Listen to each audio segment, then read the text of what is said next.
Hello friends, welcome to wifistick.com, one stop destination for all competitive exams. Friends, इस video में हम आपके लिए क्या है करंट अफेयर 2017 जनवरी 4th वीक। तो जनवरी 4th वीक के अंदर जो जो इंपॉर्टेंट हुआ है देश के अंदर, दुनिया के अंदर, ट्रेड एंड बैंकिंग, इकोनॉमिक्स से रिलेटेड, स्पोर्ट्स से रिलेटेड, हम सभी इस वीडियो के अंदर कवर अप करेंगे।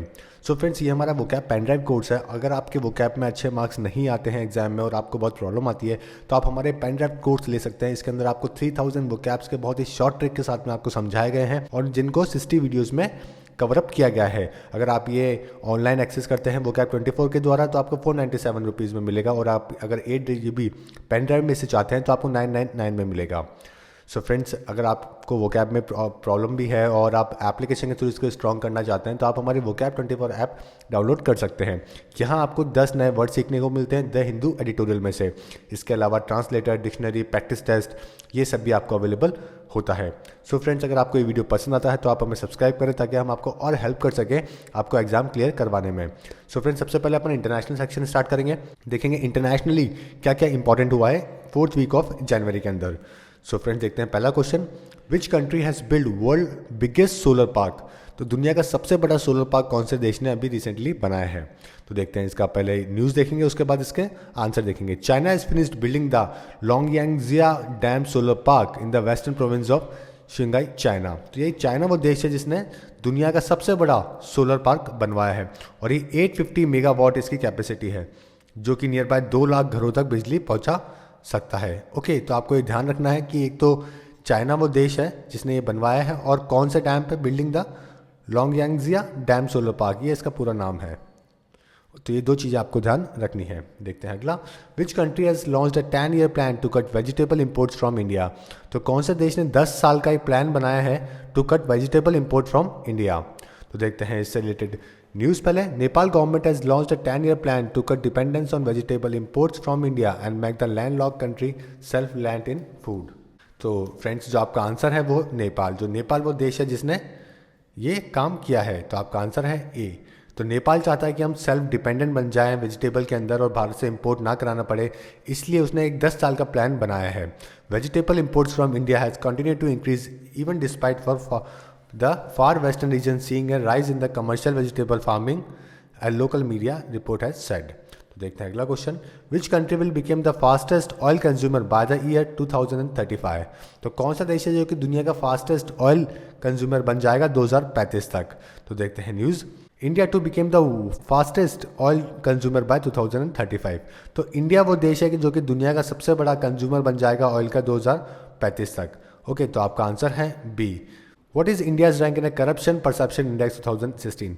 तो करप्शन परसेप्शन इंडेक्स जो कि Berlin based transparency international organisation है। ओके, ये नाम आपको ध्यान रखना है, बर्लिन बेस्ड। ये देखिए यहाँ पे बर्लिन बेस्ड एक ट्रांसपेरेंसी इंटरनेशनल ऑर्गेनाइजेशन है, वो इसको बनाती है और पीएसयूज में गवर्नमेंट डिपार्टमेंट में कितना करप्शन है उसके बिहाफ पे इसकी रैंकिंग डिसाइड करी जाती है। तो कुछ साल पहले तक इंडिया की रैंकिंग यहाँ 96 हुआ करती थी, अभी राइट नाउ इंडिया की रैंकिंग 79 है 2016 के अंदर। तो आपका आंसर है वो है सी। तो इंडिया की जो रैंकिंग है करप्शन परसेप्शन इंडेक्स के अंदर वो 79 है, जो कि बहुत इंपॉर्टेंट है और आपको ध्यान रखना है।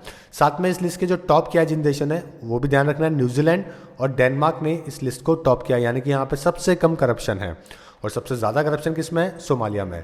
तो ये 4 देशों के नाम आपको ध्यान रखने हैं जो कि इंपॉर्टेंट है। ओके, लास्ट में कौन है, सोमालिया, टॉप पे है न्यूजीलैंड, डेनमार्क और साथ में इंडिया की रैंकिंग है 79। What is India's rank in 8th great power for the year 2017। तो इंडिया की रैंक क्या है 8 ग्रेट पावर के अंदर फॉर द ईयर 2017। तो देखते हैं news, India is ranked at the 6th spot behind China and Japan in a list of 8 great power for the year 2017 by a leading American foreign policy magazine।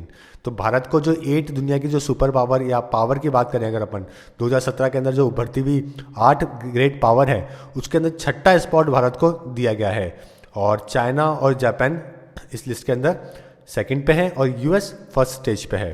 तो आपका जो answer है वह है 6th place पे कौन सा है, इंडिया है। World leprosy day is observe in the memory of.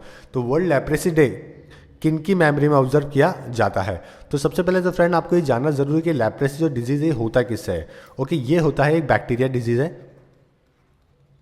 ये एक बैक्टीरिया डिजीज है और बैक्टीरिया का नाम है माइकोबैक्टीरियम लेप्री, माइकोबैक्टीरियम माइकोबैक्टीरियम लैप्री नाम का एक बैक्टीरिया है, उससे ये डिजीज़ होता है और उसका इंक्यूबेशन पीरियड बहुत ज़्यादा है, 20 साल तक लग जाते हैं इसको, बहुत स्लोली मल्टीप्लाई होते हैं।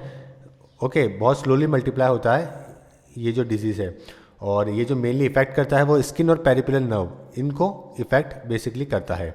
और वर्ल्ड लेप्रेसी ऑब्जर्व किया जाता है 30 जनवरी को, आपको ये भी ध्यान रखना है। और किसकी मेमोरी में? महात्मा गांधी की।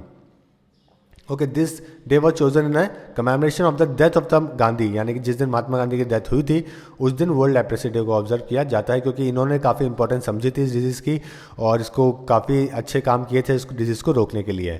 तो आपका जो आंसर है वो है D, Mahatma Gandhi. Which country will appoint world first digital ambassador?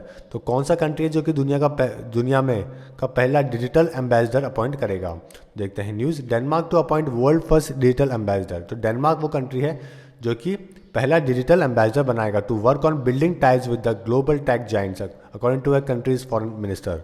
Okay, और इसका पर्पस क्या है? Appointment on the one hand to be an on a forefront of the technological department and on the political and ethical issues that come with it, and on the other hand to make Denmark more attractive for investment. तो आप basically दो चीज़ें मान सकते हैं, technology के लिए और साथ में इन्वेस्टमेंट के लिए। तो इन दो पैरामीटर की वजह से इन्हें डिजिटल एम्बेसडर बनाया है, और जो आपका आंसर है वो है A, Denmark. Which city has set up a personal status and inheritance code for non Muslims? तो कौन सा देश है, कौन सी सिटी है जिसने एक सेटअप किया है पर्सनल स्टेटस और inheritance code for non Muslims? तो देखते हैं news. Sheikh Mansoor bin Zayed Al Nahyan, deputy prime minister and minister of presidential affairs and chairperson of Abu Dhabi Judicial Department has issued a resolution set up a personal status and inheritance code for non Muslim in Abu Dhabi. तो Abu Dhabi के अंदर इसको setup करने के लिए इनके जो deputy जो प्राइम मिनिस्टर है उन्होंने कहा है। ओके, तो आपका जो आंसर है वो है Abu Dhabi, A. Which is the world first country to stop investing in fossil fuels? तो दुनिया का पहला ऐसा कौन सा देश है जो कि स्टॉप करेगा इन्वेस्टमेंट फॉसिल फ्यूल्स के अंदर?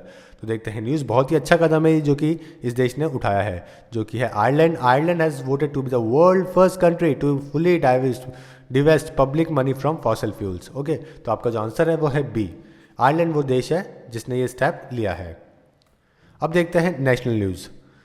National girl child day 2017 was observed on which date? तो नेशनल गर्ल चाइल्ड डे किस दिन ऑब्जर्व किया जाता है? तो आपका आंसर है 24 जनवरी। नेशनल गर्ल चाइल्ड डे 24 जनवरी, तो आपका आंसर है डी। ओके, ये बहुत ही इंपॉर्टेंट है डे है और आपके पेपर में आने की पॉसिबिलिटी कहीं ज़्यादा होती है ऐसे क्वेश्चन आने की। नेशनल गर्ल चाइल्ड डे तो 24 जनवरी को। Which state has inaugurated IT building Jyothirmaya? तो ज्योतिर्माया नाम की जो IT बिल्डिंग है वो कौन से स्टेट ने इनॉग्रेट करी है? तो देखते हैं news. Kerala CM that is chief minister Pinarayi Vijayan has inaugurated the 4 lakh square feet latest IT building Jyothirmaya at the Info Park in Kochi. तो यानी कि जो केरला के CM है विजयानंद, उन्होंने इसको इनॉग्रेट किया है कोची के अंदर। तो आपका जो आंसर है वो है ए, Kerala. Which state will become the first state in the country to opt for electronic transmission of postal ballot to service voters? तो ऐसा कौन सा पहला स्टेट है जो कि इलेक्ट्रॉनिक ट्रांसमिशन करेगा पोस्टल बैलेट के टू द सर्विस वोटर्स? देखते हैं news. Goa will become the first state in the country to opt for electronic transmission of postal ballot to service voters in the upcoming assembly polls. किसने कहा? Chief election commissioner शहीद Nazim Zaidi said. तो आपका जो answer है वो है गोवा। गोवा वो स्टेट है जहाँ पे पहली बार इलेक्ट्रॉनिक ट्रांसमिशन होगा पोस्टल बैलेट का। देखते हैं next question. Which one of the following election management body has signed A MOU with the ECI, यानी कि इलेक्शन कमीशन ऑफ इंडिया? कौन सी इलेक्शन मैनेजमेंट बॉडी है जिसने MOU साइन किया है ECI के साथ में? तो देखते हैं news. ECI hosted an international seminar on strategies for empowering youth and future voters on 24th January 2017 in partnership with the UNDP India। और यहाँ पे किसके साथ में MOU करे गए? ऑस्ट्रेलियन इलेक्टोरल कमीशन के साथ में, central election commission of Bosnia के साथ में, फिजीन इलेक्शन ऑफिस के साथ में और इलेक्शन कमीशन ऑफ नेपाल। तो इन चारों के साथ में यहाँ पे इलेक्शन करेगा, इनके साथ में MOU करे गए हैं साइन। तो जो आपका आंसर है वो है ई। तो election commission of India ECI ने जब इंटरनेशनल सेमिनार होस्ट किया जिसकी जो थीम थी वो थी strategies for empowering youth and future voters. Okay, तो यहाँ पे इन सभी के साथ में क्या किया? MOU साइन किया है। देखते हैं अगला question. National voters day 2017 is observed on which date? तो नेशनल वोटर्स डे किस दिन ऑब्जर्व किया जाता है, बहुत ही इंपॉर्टेंट सवाल है फ्रेंड्स, और आने वाले पेपर में ये पूछा जाएगा। तो आपका जो आंसर है वो है 25 जनवरी। 25 जनवरी को मनाया जाता है national voters day. List of agreements sign between India and UAE. देखिए फ्रेंड्स, ये कई सारे एग्रीमेंट्स हैं जो कि इंडिया और यूएई के बीच में साइन करे गए हैं। अगर आप यूपीएससी का एग्जाम नहीं दे रहे हैं तो ये सारे एग्रीमेंट्स पढ़ने आपके लिए ज़्यादा इंपॉर्टेंट नहीं है। अगर आप यूपीएससी फाइट कर रहे हैं तो ये एग्रीमेंट्स आपको ध्यान रखना है कि किन किन के बीच में, कौन कौन सी सेक्टर्स या और इंडस्ट्रीज़ के बीच में एग्रीमेंट हुए हैं। क्योंकि जो यूएई के जो अभी क्राउन प्रिंस थे मोहम्मद बिन जायद अल नायन, वो अपने रिपब्लिक डे के ऊपर 68 रिपब्लिक डे पे इंडिया के चीफ गेस्ट थे। तो यहाँ पे इनके ऊपर, इनके आने पे आप देख सकते हैं इस फोटो के अंदर, तो यहाँ पे आने पे कई सारे एग्रीमेंट्स दोनों देशों के बीच में हुए हैं, जैसे कि कॉम्प्रिहेंसिव स्ट्रेटेजी पार्टनरशिप, डिफेंस के लिए, मैरीटाइम को लेके, okay, certificate of competency as per the provision of standards of training, certificate and watchkeeping, human trafficking को लेकर, रोड ट्रांसपोर्ट को लेकर। तो ऐसे कई सारे एग्रीमेंट्स जो हैं दोनों देशों के बीच में। तो अगर आप यूपीएससी एस्पिरेंट्स हैं तो आपको जरूर ध्यान रखना है ये सब। देखते हैं अगला question, which country will help India tackle Delhi air pollution risk. तो जैसे सभी को पता है, दिल्ली में एयर पॉल्यूशन को लेकर बहुत ज़्यादा प्रॉब्लम है, और वहाँ पे PM 2.5 और PM 10 जो पर्टिकुलर मैटर है, ये बहुत ज़्यादा अपने लेवल से ऊपर चले जाते हैं कई बार। तो इस चीज़ को टैकल करने के लिए यूके एक एक्सपर्ट टीम के साथ में दिल्ली काम करेगी और इसको एलिमिनेट करने की कोशिश करेगी। तो जो आपका आंसर है वो है ए। तो यूके वो देश है जो कि हेल्प करेगा दिल्ली को एयर पॉल्यूशन से बचाने के लिए। विच स्टेट हैज लॉन्च दुलारी कन्या स्कीम। तो कौन सा स्टेट है जिसने दुलारी कन्या स्कीम लॉन्च करी है। तो देखते हैं news, Arunachal Pradesh launch Dulari Kanya special scheme to check infant mortality in the state on occasion of 68 republic day. तो अरुणाचल प्रदेश वो स्टेट है जिसने ये स्कीम को लॉन्च किया है, दुलारी कन्या। तो आपका जो आंसर है वो है अरुणाचल प्रदेश, सी आपका आंसर है। और ये 68 रिपब्लिक डे पे यहाँ पे इन्फेंट मोर्टेलिटी ओके के लिए चेक करने के लिए इसको इम्प्लीमेंट किया गया था। और वहाँ के जो गवर्नर है शनमुगुंथम लॉन्च करी, उन्होंने ये स्कीम को लॉन्च करी है। Which state will ban polythenes from bag from May 1। तो May 1 से कौन सा ऐसा स्टेट है जो कि पॉलीथीन बैग को बैन करने वाला है। तो देखते हैं news, Madhya Pradesh CM that is Shivraj Singh Chouhan announce the total ban on polythene bags in state from May 1 instead of polythene bags which is harmful for the environment, paper and cloth will be use. तो paper और cloth bag use करे जाएंगे और polythene को completely ban किया जाएगा, जो कि एनवायरमेंट को काफ़ी नुकसान पहुँचाती है। तो जो आपका आंसर है वो है मध्य प्रदेश, डी आपका आंसर है जो कि पॉलीथीन बैग को बंद करेगा। देखते हैं अगला, DU became first public university with monumental flag. तो DU पहला ऐसी पब्लिक यूनिवर्सिटी बनी है जहाँ पे मॉन्यूमेंटल फ्लैग किया गया है। 11 month after all the central university vice chancellors resolve to install the national flag prominently and proudly on their campus, Delhi university has hosted its first monumental flag. Okay, तो 11 महीने बाद में जब सेंट्रल यूनिवर्सिटीज़ के vice chancellors ने ये agree करा कि हाँ हम सभी अपने कैंपस के अंदर फ्लैग को लगाएंगे और उसको लहराएंगे, तो दिल्ली यूनिवर्सिटी बनी है पहली जिसने एक फर्स्ट मॉन्यूमेंटल फ्लैग होस्ट किया है।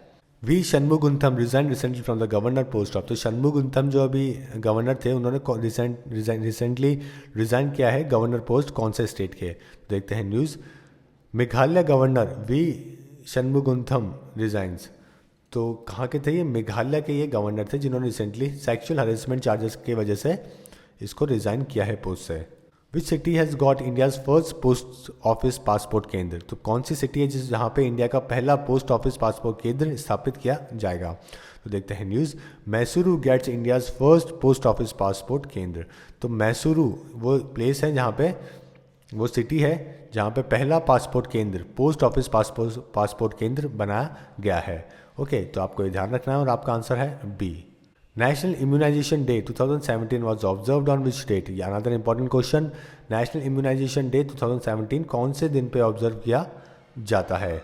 ओके, तो आपका आंसर है 29 जनवरी। 29 जनवरी को इसको ऑब्जर्व किया जाता है। प्रेसिडेंट भारत के इन्होंने लॉन्च किया था अभी pulse polio immunisation programme. Okay, इस दिन के ऊपर launch the pulse polio programme for 17 by administrating polio drops to the children aged below 5 years at the Rashtrapati Bhavan. Mukherjee launched the countrywide program on the eve of the National Immunization Day and this day is observed on 29th January।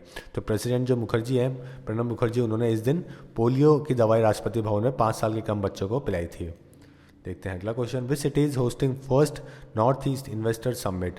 तो कौन सी city है जो कि पहला host कर रही है कौन सी नॉर्थ ईस्ट इन्वेस्टर समिट। तो देखते हैं news, union textile minister inaugurate first north east investor summit in Shillong. तो मेघालय की जो राजधानी है शिलोंग, ओके, वहाँ पे पहला नॉर्थ ईस्ट इन्वेस्टर समिट कराया गया है, जहाँ पे टेक्सटाइल्स के ऊपर मैन्युफैक्चरिंग इन टेक्सटाइल्स और अलाइड सेक्टर के को लेकर काफ़ी फोकस किया गया है। और यहाँ की जो थीम थी वो थी exploring opportunities in the north east region. IMD plans weather station in 660 district. तो IMD क्या है, इंडियन मेट्रोलॉजिकल डिपार्टमेंट। तो इन्होंने एक फार्म एक्टिविटीज़ को देखते हुए 660 डिस्ट्रिक्ट के अंदर वेदर स्टेशन लगाने का प्लान किया है और इनिशियली 130 डिस्ट्रिक्ट को सेलेक्ट किया है, शॉर्टलिस्ट किया है, जहाँ पे इनिशियली सेटअप करेंगे। Expand the term TROPEX with reference to Indian Navy. तो TROPEX की फुल फॉर्म क्या है, with reference to the Indian Navy. Okay, तो India's inter service military exercise TROPEX kicks off. तो इंडिया की एक इंटर सर्विस मिलिट्री एक्सरसाइज है ये, जिसका पूरा नाम है theatre readiness operational exercise, theatre readiness operational exercise. Okay, तो आपका जो आंसर है वो है D, theatre readiness operational exercise. और ये 24 जनवरी से इसको स्टार्ट किया गया है। यहाँ पे ईस्टर्न और वेस्टर्न कमांड्स के दोनों ने एक्सरसाइज में पार्टिसिपेट किया है। इसके अलावा Indian air force, army, Indian coast guard सभी इस एक्सरसाइज का भाग हैं। The central will invest ₹15,000 crore to develop 1200 kilometre of road in dash into national highway over the next few years. तो 1200 किलोमीटर की रोड डेवलप कराई जा रही है नेशनल हाईवे के अंदर 15,000 करोड़ रुपए का इन्वेस्टमेंट करके सेंटर के द्वारा। तो ये किस स्टेट में करा जा रहा है। तो आपका जो आंसर है वो है Assam. Nitin Gadkari declares 1253 kilometre road in Assam as national highway. तो नेशनल हाईवे इस रोड को डिक्लेयर किया गया है और उसको आसाम में बनाया जा रहा है। तो आपका आंसर है डी। अब देखते हैं ट्रेड एंड बैंकिंग से रिलेटेड इंपॉर्टेंट क्वेश्चन।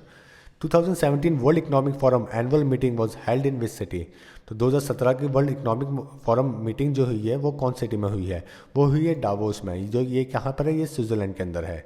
ओके, तो आपको ध्यान रखना है ये कहाँ पर है, स्विट्जरलैंड के अंदर है। और 2017 की वर्ल्ड इकोनॉमिक फोरम की मीटिंग हुई है डावोस में। और यहाँ पे जो थीम थी वो थी रेस्पॉन्सिव एंड रेस्पॉन्सिबल लीडरशिप। तो ये बहुत ही इंपॉर्टेंट है और आपको ध्यान रखना है। Uber is soon going to launch its on demand food delivery app Dash in which in India. तो उबर कौन सी नई फूड डिलीवरी ऐप लेके आ रहा है भारत में, जो कि उसने पहले कई सारे देशों में लॉन्च कर चुका है, जैसे कि लॉस एंजलिस में उन्होंने 2014 में लॉन्च किया था। सो फ्रेंड्स, ये जो आंसर है वो है उबर ईट्स। आपका जो आंसर है वो है बी, उबर ईट्स नाम से ऐप है जो कि इंडिया में लॉन्च करने वाला है उबर। ओके, और एक ये फूड की ऐप है जहाँ पे फूड डिलीवरी ऐप है जो कि इसका नाम है उबर ईट्स। देखते हैं अगला question. Under section of the banking regulation act 1949 the reserve bank issues licences to small finance bank in India. तो देखिए फ्रेंड्स, ये बहुत इंपॉर्टेंट क्वेश्चन है और रिसेंटली ऐसा हुआ है कि दो बैंक है, दो जैसे कि उत्कर्ष स्मॉल फाइनेंस बैंक और सर्वोदय फाइनेंस बैंक। ओके, उनको ऑपरेशन उन्होंने स्टार्ट किया as a micro finance bank. तो इसी वजह से स्मॉल फाइनेंस बैंक या माइक्रो फाइनेंस बैंक दोनों ही बोल सकते हैं आप, तो उन्होंने अपना काम स्टार्ट किया, इसलिए ये क्वेश्चन बहुत इंपॉर्टेंट हो जाता है। तो आपका जो इसका आंसर है वो है 24A, आपका आंसर 22(1).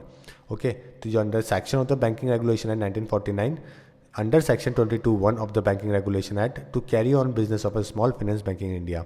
तो ये इस चीज़ के लिए RBI इशू करता है। The reserve bank of India has issued a licence to the bank under section 22(1) of the banking regulation act 1949 to carry on the business of a small finance bank in India. तो आपका जो answer है वो है 22(1). इस regulation के इस section के तहत बैंकिंग रेगुलेशन एक्ट के तहत RBI इशू करता है स्मॉल फाइनेंस बैंक इंडिया के अंदर। Nomura rating agency is from which country. तो ये नोमुरा एक रेटिंग एजेंसी है जिन्होंने अभी अपना जो GDP ग्रोथ है वो फोरकास्ट करी है 6% बताई है अक्टूबर दिसंबर 2016 की।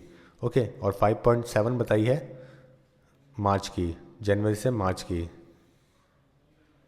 और ये कौन से देश से बिलोंग करती है, ये आपका क्वेश्चन है। तो आपका आंसर है जापान, बी आपका आंसर है। जापान देश है जहाँ से ये बिलोंग करती है, जिन्होंने अपनी GDP फोरकास्ट करी है 6% in the October December 2016 and January to March 17 के अंदर 5.7% फोरकास्ट करी है। Gujarat rank first among states in moving towards cashless economy. तो कैशलेस इकनॉमी की तरफ बढ़ते हुए जो अपने राज्य हैं उसमें गुजरात नंबर 1 पे आया है। इसके अलावा तेलंगाना और हरियाणा सेकंड और थर्ड स्पॉट पे है, और जो देश का मेजर इंडस्ट्रियल स्टेट है यानी कि महाराष्ट्र, वो 10वें स्पॉट के ऊपर है। देखते हैं अगला question. Which bank has signed MOU with the Tirth agro technology and agriculture mechanism. तो कौन सा बैंक है जिसने साइन किया है MOU with the Tirth agro technology? Okay, तो देखते हैं answer. Private sector bank Karnataka bank limited entered into an MOU with the leading agriculture equipment implement manufacturer Tirth agro technology private limited Rajkot to finance farmers for agri mechanisation. Okay, तो देखिए machine को बढ़ावा देने के लिए एग्रीकल्चर के अंदर इन सभी को आगे ले जाने के लिए, फार्मर्स को लोन देने के लिए इन दोनों ने टाइप किया है। और जो बैंक है जिसने टाइप किया है एग्रो टेक्नोलॉजी के साथ में, तीर्थ एग्रो टेक्नोलॉजी के साथ में, वो है कर्नाटका बैंक। तो आपका जो आंसर है वो है बी, कर्नाटका बैंक और Tirth agro technology sign MOU on the agriculture mechanisation. Which bank will deploy around 20 robots in next 2 years? तो कौन सा बैंक है जो कि 20 रोबोट डिप्लॉय करेगा आने वाले 2 साल के अंदर लोगों की हेल्प के लिए, ताकि वो उनको बता सकें कि कहाँ पे कैश डिपॉजिट करवाना है, कहाँ पे फॉरेन एक्सचेंज करवाना है, कहाँ लोन के लिए अप्लाई करना है। तो सारी बेसिक नेसेसिटीज़ के लिए ये काम कर सकें, इसलिए 20 रोबोट्स को अप्लाई करने की इन्होंने सोची है। तो ये आपका जो आंसर है वो है HDFC बैंक। तो आपका आंसर है A, HDFC bank to deploy 20 humanoids in its branches in next 2 years. What is the name of a wealth management product launched by SBI in Kochi? तो वेल्थ मैनेजमेंट प्रोडक्ट जो है SBI launch कर रहा है कोची के अंदर, उसका नाम क्या है? तो देखते हैं news. State bank of India has launched SBI exclusive its wealth management offering in Kochi. It will rolled out in other cities in the state during the course of the year. Okay, तो आपका जो answer है वो है D, SBI exclusive management product का नाम है wealth management product launch by SBI in Kochi. Expand the term गार, GAAR, तो इसको अपन को एक्सपेंड करना है और उसकी फुल फॉर्म पता करनी है। ये क्या है कि जनरल एंटी अवॉइडेंस रूल है, general anti avoidance rule. Okay, तो आपका आंसर है वो है D, general anti avoidance rule. तो और ये इंडिया इंप्लीमेंट करा है और 1 अप्रैल से ये स्टार्ट हो जाएगा। India made clear that the general anti avoidance rule will come out into effect on 1st April as previously announced, but sought to alleviate concern of foreign investment about the fairness of its implementation. तो ये क्यों implement किया गया, इसका M क्या है? M क्या है इसका? Aim to deny tax benefits to an entity that exploits an investment avenue solely for the purpose of avoiding payment of taxes in India. तो इंडिया के अंदर क्या होता है, कई सारी फॉरेन कंपनीज जो है वो टैक्स बचाने के लिए इन्वेस्टमेंट कर देती है। तो उन्हीं सबको रोकने के लिए और टैक्स लेने के लिए फॉरेन कंपनीज से, फॉरेन इन्वेस्टमेंट से ये रूल बनाया गया है, जो जनरल एंटी अवॉइडेंस रूल, जो कि फॉरेन कंपनीज के ऊपर लागू होएगा। तो आपका जो आंसर है वो है D. India's largest startup incubator will be set up in which city? तो इंडिया का लार्जेस्ट स्टार्टअप इंक्यूबेटर कौन सिटी में सेटअप होएगा? तो आपका जो आंसर है वो है हुबली, बी आपका आंसर है। India largest startup incubator to be set up at the Hubli. और ये कहाँ पर है? ये कर्नाटका में है, आपको ये भी ध्यान रखना है। देखते हैं अगला question. Which state has signed MOU, signed a pact with the oil companies for ethylene derivatives plant? तो कौन सा स्टेट है जिसने पैक्ट साइन किया है ऑयल कंपनीज के साथ में फॉर इथेलाइन डेरिवेटिव प्लांट्स? तो देखते हैं news. Hindustan petroleum corp, HPCL and GAIL India has signed agreement with the Andhra Pradesh government to set up है 40,000 crore petrochemical plant in its state. तो आंध्र प्रदेश गवर्नमेंट के साथ में इन्होंने साइन किया है। तो आपका जो आंसर है वो है B, Andhra Pradesh. Which company has acquired MoneyGram?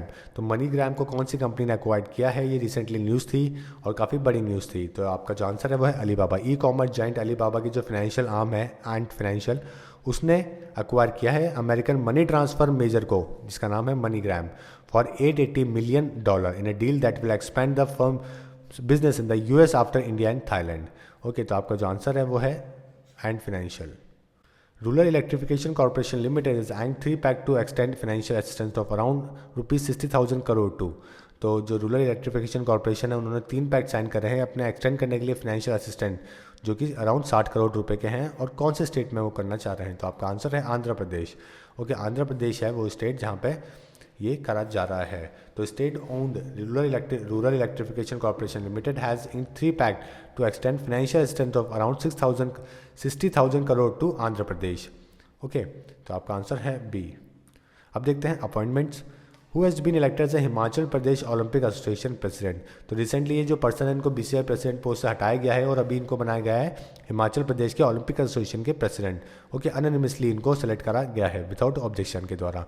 तो ये है अनुराग ठाकुर, ये आपका आंसर है। Pravind Kumar Jugnauth sworn as a prime minister of? तो प्रविंद कुमार कौन से देश के प्राइम मिनिस्टर इनको रिसेंटली बनाया गया है? इंपॉर्टेंट सवाल है।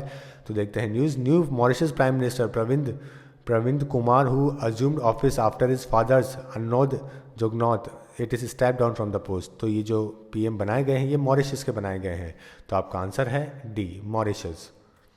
Who has been appointed as a COO of Ola. COO का फुल फॉर्म है chief operating officer of Ola. तो पेप्सिको के जो एग्जीक्यूटिव रह चुके हैं विशाल कौल, उनको ओला के अंदर COO बनाया गया है। तो आपका जो आंसर है वो है विशाल कौल, बी आपका आंसर है। और ये किसकी जगह ले रहे हैं, ये प्रणय की जगह ले रहे हैं जो कि ओला के पहले एम्प्लॉय थे, और उनको बनाया गया है फाउंडिंग पार्टनर। और ओके, और वो क्लोजली काम करेंगे अब CEO के साथ में, भावेश अग्रवाल के साथ में। Who is the foreign secretary of India.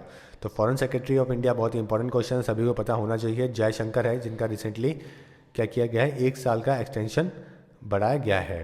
तो foreign secretary Jaishankar whose tenure was scheduled to end on January 28 has been given a second extension to office term by 1 year. The appointment committee of the cabinet said in a notification. Okay, तो आपका जो answer है वो है Jaishankar. UN appoints director of UNIC New Delhi. तो UN secretary general Antonio Guterres ने appoint किया है एक senior Dutch official as head of the world body information centre Nai Delhi के अंदर। ओके, और ये कहाँ से बिलोंग करते हैं, डच यानी कि नीदरलैंड से बिलोंग करते हैं। तो डार्क सीगर इनका नाम है जो कि नीदरलैंड के हैं। Has been appointed director of the United Nation information centre in the New Delhi. Okay, तो इनको ये अपॉइंट किया गया है as a director of UNIC in New Delhi. Who is the chairperson of the recently constituted target Olympian podium committee. तो recently Olympic के अंदर अपने मेडल्स को और पोजीशन को अच्छी करने के लिए पोडियम, एक टारगेट ओलंपिक पोडियम कमेटी नाम की कमेटी बनाई गई है। तो इसके चेयरपर्सन किनको बनाया गया है, तो ये अपना सवाल है, ताकि जो देश के जो स्पोर्ट्स मिनिस्टर है और जो PM है वो चाहते हैं कि देश के अंदर स्पोर्ट्स को बढ़ावा मिले और ओलंपिक के अंदर इंडिया अच्छे मेडल जीते। तो इन्होंने एक स्ट्रैटेजीज बनाई है 2020-2024 के ओलंपिक के लिए। तो देखते हैं news. The union minister of state for youth affairs and sports, जो कौन है, विजय गोयल है, उन्होंने TOP कमेटी बनाई है with the objective of identifying and supporting potential medal prospect for 20 and 24 Olympic games, 2020 and 2024 Olympic games under the target Olympic podium scheme. और इस committee 10 member की कमेटी है जिसके हेड बनाए गए हैं बीजिंग के गोल्ड मेडलिस्ट कौन, अभिनव बिंद्रा। तो आपका जो आंसर है वो है C। Who has been appointed as acting governor of Meghalaya. तो एक्टिंग गवर्नर मेघालय के किनको अपॉइंट किया गया है, तो Banwari Lal Purohit sworn as acting governor of Meghalaya. तो बनवारी लाल पुरोहित को एक्टिंग गवर्नर बनाया गया है। तो आपका जो आंसर है वो है A, Banwari Lal Purohit. Who has been appointed as a vice chancellor of Nalanda university. तो नालंदा यूनिवर्सिटी के वाइस चांसलर किनको अपॉइंट किया गया है, ये doctor Bhatkar appointed as a new vice chancellor of the Nalanda university. Okay, तो आपका जो आंसर है वो है डॉक्टर विजय पांडुरंग भटकर। ये कि टेक्नोक्रेट है जिनको कंसिडर किया गया, इनको मानते हैं अपन देश का father of Indian super computer. उनको अपॉइंट किया गया है वाइस चांसलर किसके, नालंदा यूनिवर्सिटी के, जो कि कहाँ है, राजगीर में है, बिहार के अंदर है। ओके, तो ये बहुत ही इंपॉर्टेंट सवाल है, आपको ध्यान रखना है। विच कंट्री विल होस्ट 2020 ओलंपिक्स। तो ये बहुत ही आसान सवाल है फ्रेंड। जापान वो देश है जो कि होस्ट कर रहा है और टोक्यो के अंदर ये हो रहे हैं। तो देखते हैं news. Tokyo Olympic committee has now announced that Son Goku as cult anime character from the Dragon Ball Z will serve as one of its brand ambassador. तो इन्होंने अपना ब्रांड एम्बेसडर भी बता दिया है जो कि गोकू है, कहाँ से, ड्रैगन बॉल जेड से। ओके, तो फ्रेंड्स आपको ये भी ध्यान रखना है कि ब्रांड एम्बेसडर, इन्होंने पहला ब्रांड एम्बेसडर कौन सा अपॉइंट किया है, जो कि किया है Goku from the Dragon Ball Z. तो आपका आंसर है D, Japan. Who has been appointed as the interim head of the postal bank. तो इंटरिम हेड किनको बनाया गया है, पोस्टल बैंक का। तो AP Singh is the interim head of the postal bank. तो AP सिंह को बनाया गया है। ओके, तो आपका जो आंसर है वो है A, AP Singh. Who has been appointed as the Delhi police commissioner. तो नए नए दिल्ली पुलिस कमिश्नर भी अभी अपॉइंट करे गए हैं। पहले आलोक वर्मा थे, अभी उनको हटा के अमूल्य पटनायक को दिल्ली पुलिस चीफ बनाया गया है। तो आपका आंसर है अमूल्य पटनायक, C आपका आंसर है। ओके, ये 1985 के बैच के IPS ऑफिसर हैं और जिनको अब दिल्ली पुलिस कमिश्नर बनाया गया है। UN has appointed dash as a India's goodwill ambassador for sustainable development goals. तो UN ने अपॉइंट किया है एज ए इंडिया के goodwill ambassador for sustainable development goals. किन को अपॉइंट किया है, तो देखते हैं news. Award winning Hollywood film producer and Wimbledon tennis player Ashok Amritraj has been appointed by the United Nations as India's goodwill ambassador for the sustainable development goal. और ऐसा पहली बार हुआ है कि mister Amritraj is the first ambassador for the UN in India. Okay, तो आपका जो answer है वो है, ए अशोक अमृतराज। ओके, तो अशोक अमृतराज जो कि विंबलडन के टेनिस में उन्होंने टेनिस के अंदर भी खेला है, टेनिस विंबलडन के अंदर भी खेला है, और ये एक हॉलीवुड के फिल्म प्रोड्यूसर भी रहे हैं। ओके, तो जो आपका आंसर है वो है अशोक अमृतराज, जिनको यूएन ने इंडिया का as a India's goodwill ambassador बना है सस्टेनेबल डेवलपमेंट गोल के लिए। Who has been appointed as the head of the BCCI internal panel. तो रिसेंटली अनुराग ठाकुर को हटाने के बाद में अपॉइंट करे गए हैं नए बीसीसीआई इंटरनल पैनल के हेड, जो कि कैग के जो हेड हैं रह चुके हैं। ओके, विनोद राय, जिन्होंने कोयला घोटाला और जो आपके कॉमनवेल्थ घोटाला इन सबको उजागर किया था, उनको हेड बनाया है। तो सुप्रीम कोर्ट ने अपॉइंट किया है विनोद राय को as a head of the administration panel to oversee the affair of the board of the control for cricket in India, BCCI के। ओके, इसके अलावा जो बाकी मेंबर्स हैं वो है रामचंद्र गुहा, और इंडिया की क्रिकेट टीम, ये तो हिस्टोरियन और राइटर हैं रामचंद्र गुहा। इसके अलावा farmer cricket team captain Diana, और साथ में विक्रम लिमे, इन तीनों को भी अपॉइंट किया गया है। तो आपका जो आंसर है वो है विनोद राय। अब देखते हैं award related important questions. Warner wins Allan Border medal for the second year in succession. Okay, तो डेविड वार्नर जो ऑस्ट्रेलिया के ओपनिंग बैट्समैन है, उनको second time Allan Border medal दिया गया है लगातार, और ऐसा करने वाले ये देश के 4th प्लेयर ही है। इससे पहले रिकी पॉन्टिंग, माइकल क्लार्क और शेन वॉटसन ही है जिनको 2 बार या 2 बार से ज़्यादा ये एलन बॉर्डर जो मेडल है वो मिला है। ओके, तो ये इनको, और इसके अलावा वार्नर को best ODI player cricketer of the year का भी अवार्ड दिया है। तो आपको सिर्फ इतना ही ध्यान रखना है कि एलन बॉर्डर ट्रॉफी इस साल किन को मिली है, तो ये डेविड वार्नर को मिली है, इससे ज़्यादा इंपॉर्टेंट नहीं है आपके लिए इसमें। Which airport has won the golden peacock award 2016 for the corporate social responsibility. तो CSR, okay, corporate social responsibility के लिए 2016 का अवार्ड कौन से एयरपोर्ट को मिला है। देखते हैं news. The Delhi international airport win golden peacock award. Okay, तो आपका जो आंसर है वो है दिल्ली एयरपोर्ट, सी आपका आंसर है। Delhi international airport win golden peacock award. Which one of the following has received NTPC award 2015 and 16। तो कौन सी ऐसी कॉरपोरेशन है, कंपनी है जिन्होंने NTPC अवार्ड 2015 और 16 उनको मिल रहा है। ओके, देखते हैं news. Damodar valley corporation said it received NTPC award 15-16 from union power minister Piyush Goyal. तो आपको ध्यान रखना है कि पावर मिनिस्टर कौन है, यूनियन पीयूष गोयल है, और NTPC अवार्ड किसको मिला है, दामोदर वैली कॉरपोरेशन को मिला है। तो ए आपका आंसर है। पद्मा अवार्ड्स भी 2017 के अनाउंस कर दिए गए हैं, जिसमें पद्म विभूषण इन सभी लोगों को दिया गया है, जिसमें 2 लोगों को पॉस्टमसली मिला है। तो ये दोनों नाम आपको ध्यान रखने हैं। इसके अलावा पद्म भूषण के अंदर भी नाम 7 लोगों के नाम दोनों में अनाउंस करे हैं। पद्म भूषण के अंदर भी एक नाम पॉस्टमस है, पॉस्टमस ओके दिया गया है, तो आपको ये भी ध्यान रखना है। इसके अलावा पद्मश्री के लिए 75 पर्सनैलिटीज़ को अलग अलग सेक्टर से सेलेक्ट करा गया है। तो 7 पद्म विभूषण, 7 पद्म भूषण और 75 पद्मश्री 2017 के लिए, तो आपको ये ध्यान रखना है जो कि इंपॉर्टेंट है। Who has been conferred with the national geo science award 2016। तो नेशनल जियो साइंस अवार्ड 2016 का किनको दिया जा रहा है, देखते हैं news. A Keshav Krishna, scientist at the national geographical research institute, has given selected for the national has been selected for the National Geoscience Award for 2016. The award given by the Union Ministry of Mines is in recognition of his work in the field of geo-environmental studies. तो geo-environmental studies करने के लिए केशव को ये award दिया गया है। तो आपका जो आंसर है वो है ए केशव कृष्णा, जिनको ये अवार्ड दिया गया है। Who has won Malaysian open badminton 2017। तो मलेशियन ओपन बैडमिंटन किन्होंने जीता है इस साल का 2017 का, साइना नेहवाल है जिन्होंने ये जीता है। तो काफ़ी टाइम इंजरी में रहने के बाद में, परेशान होने के बाद में फाइनली उन्होंने रिटर्न किया बैडमिंटन के अंदर और काफ़ी अच्छे परफॉर्मेंस देके मलेशियन ओपन टूर्नामेंट जीत लिया। Iris Mittenaere of dash banks the miss universe 2016 pageant held in the Philippines. Okay, तो इरिस जो है उन्होंने जो अवार्ड जीता है अभी रिसेंटली मिस यूनिवर्स का 2016 का, वो कौन से देश से बिलोंग करती है।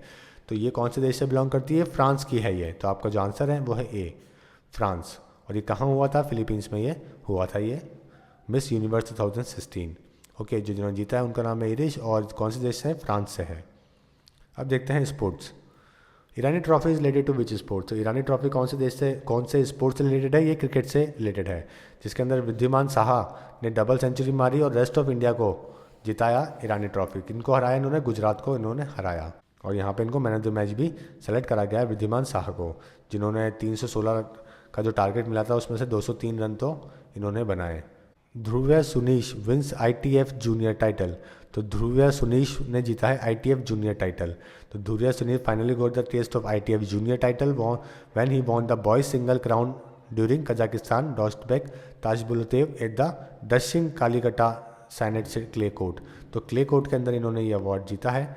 ओके, और ध्रुव सुनीश इनका नाम है जिन्होंने ITF जूनियर टाइटल जीता है, अंडर 18 के इंडिया के मेंबर हैं। Bolt loses relay gold after Jamaica Carter test positive. तो उसेन बोल्ट ने के पास में 9 गोल्ड मेडल थे, अभी तक 9 गोल्ड मेडल थे ओलंपिक के, तो उन्होंने उसमें से एक अभी लूज़ कर दिया है, क्योंकि रिले के अंदर 2008 के बीजिंग ओलंपिक के अंदर जब इन्होंने गोल्ड मेडल जीता था रिले के अंदर, तो उस टाइम पे इनका एक जो पार्टनर था कार्टर, वो डोप टेस्ट में पॉजिटिव पाए गए हैं और इन चारों से ये मेडल छीन लिया गया है। तो जो अपन ट्रिपल कहा करते थे उसेन बोल्ट को, ट्रिपल यानी कि 3 ओलंपिक में 3 गोल्ड मेडल, अब वो नहीं रहे हैं। अब इनके पास टोटल 8 गोल्ड मेडल है ओलंपिक के अंदर। अब देखते हैं अगला question, who has won Syed Modi international GP women title. तो Syed Modi international GP women title किन्होंने जीता है, तो देखते हैं news. PV Sindhu Sameer Verma claim Syed Modi international GP title. Okay, तो ये PV सिंधु जो कि ओलंपिक की सिल्वर मेडलिस्ट है, इन्होंने ये टूर्नामेंट जीता है शहीद मोदी, और साथ में समीर वर्मा ने भी ये अवार्ड जीता है मेंस कैटेगरी के अंदर। देखते हैं अगला, who has one Australian open man single title 2017। तो रिसेंटली बहुत ही अच्छा ये टूर्नामेंट हुआ, जिसके अंदर 35 साल के रोजर फेडरर ने फिर से कई सालों के बाद में एक ग्रैंड टूर्नामेंट जीता है। यहाँ पे इन्होंने हराया राफेल नडाल को। तो फ्रेंड्स, आपके लिए जो इंपॉर्टेंट है, जो आपको याद रखना है, वो रखना है मैन सिंगल्स और साथ में वुमेन सिंगल्स। ओके, और साथ में ये ध्यान रखना है कि सानिया मिर्ज़ा इसमें रनर अप रही है, जो कि इंडिया से है। तो 3 चीज़ें आपको ध्यान रखनी है, मेल्स कैटेगरी के विनर और रनर अप, यानी कि रॉजर फेडरर स्विट्जरलैंड के हराया राफेल नडाल स्पेन को। उसके अलावा वुमेन कैटेगरी में सरेना विलियम्स ने, जो कि US की है, उन्होंने अपनी बड़ी बहन विनेस विलियम्स को हराया। इसके अलावा मिक्स डबल्स में सानिया मिर्ज़ा को मिला रनर अप। ओके, यानी कि वो फाइनल में हार गई। तो आपका जो आंसर है यहाँ पे वो है Roger Federer. India's first multi sport museum has been open in which city.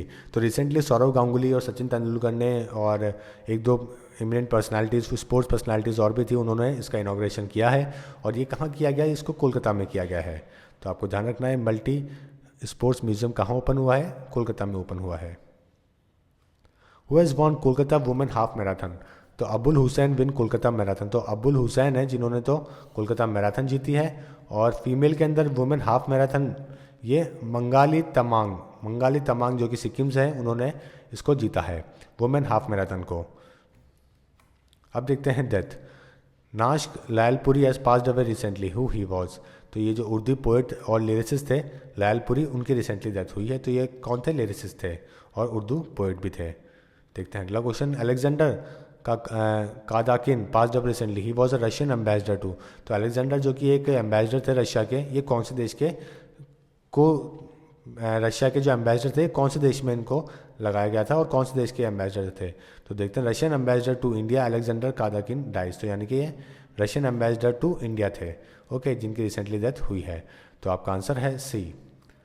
US actress Mary Tyler Moore pass away. तो लेजेंडरी एक्ट्रेस थी मैरी टेलर, इनकी रिसेंटली डेथ हुई है और ये 80 साल की थी और उनकी comic performance, energetic comic performance की वजह से ही जानी जाती थी। सो फ्रेंड्स, ये सारा इंपॉर्टेंट कंटेंट था जो कि हमने आपको प्रोवाइड किया, जो कि जनवरी 4th वीक में जो इंपॉर्टेंट हुआ वो हमने सभी कवर अप किया है। And friends, if you are not subscribe our channel till now, then click on this logo to subscribe our YouTube channel for daily videos and for daily newspaper editorials, vocabs and quiz. Download vocab24 app now. And if you enjoyed this video, then don't forget to like and share this video with your friends and give your feedback while commenting on this video. So friends, thank you and all the best for upcoming exam. Hope you like this video.